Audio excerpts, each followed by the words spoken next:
সনাতন ধর্মে বর্ণিত 14টি ভুবন বা 14টি লোক সম্বন্ধে আলোচনা করছি।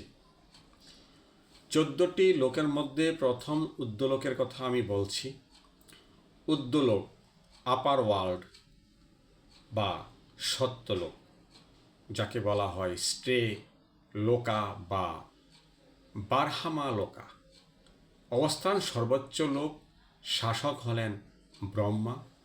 বর্ণনা: এটি ব্রহ্মার আবাসস্থল। এটি সর্বোচ্চ আধ্যাত্মিক জ্ঞান ও শুদ্ধতার স্থান, যেখানে আত্মা মুক্তি পায় বা পরম জ্ঞান লাভ করে। এটি মায়ামুক্ত। তপলোক, তাপালোকা। অবস্থান সত্যলোকের নিচে। এটি তপস্বীদের স্থান, যারা গম্ভীর তপস্যায় লিপ্ত। এখানে অত্যন্ত শক্তিশালী সন্ন্যাসী ও ঋষিরা বাস করেন। জনলোক বা জনলোকা। অবস্থান হলো তপলোকের নিচে। বর্ণনা হলো এটি মহর্ষিদের বাসস্থান, যেমন চারকুমার, সনক, সনন্দন, সনাতন, সনত কুমার। তারা চিরঞ্জীবী এবং আধ্যাত্মিক জ্ঞান চর্চায় রত। মহালোক বা মাহার লকা।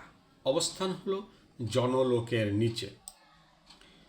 এটি সাধু ও ঋষিদের আবাসস্থল, যারা স্বর্গ ও উচ্চতর জ্ঞান চর্চার মাঝে অবস্থান করেন। প্রলয়ে এই লোক আংশিকভাবে টিকে থাকে। স্বর্গলোক বা সোয়ারলোকা। অবস্থান হলো মহালোকের নিচে।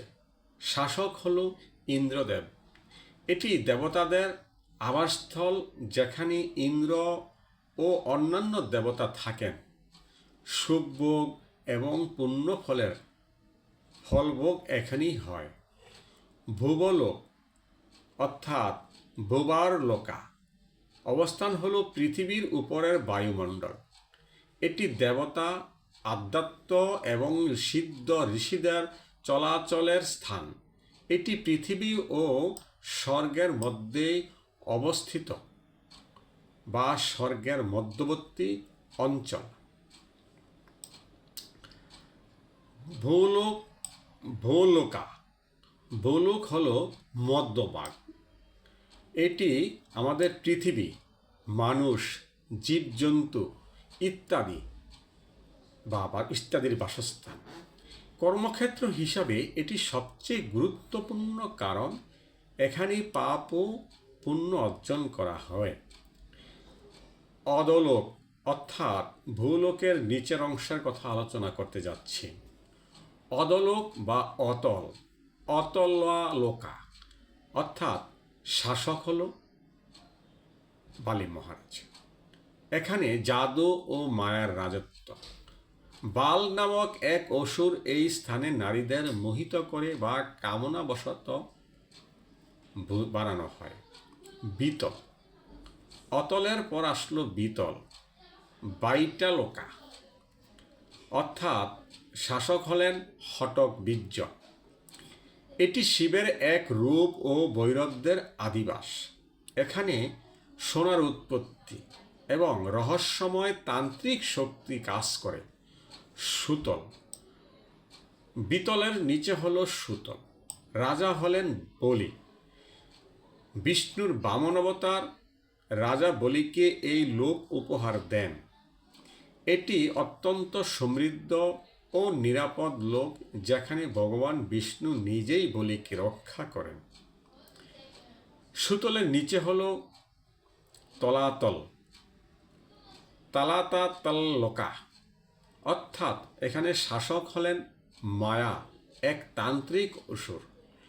বর্ণনা হলো তান্ত্রিক বিদ্যার কেন্দ্র।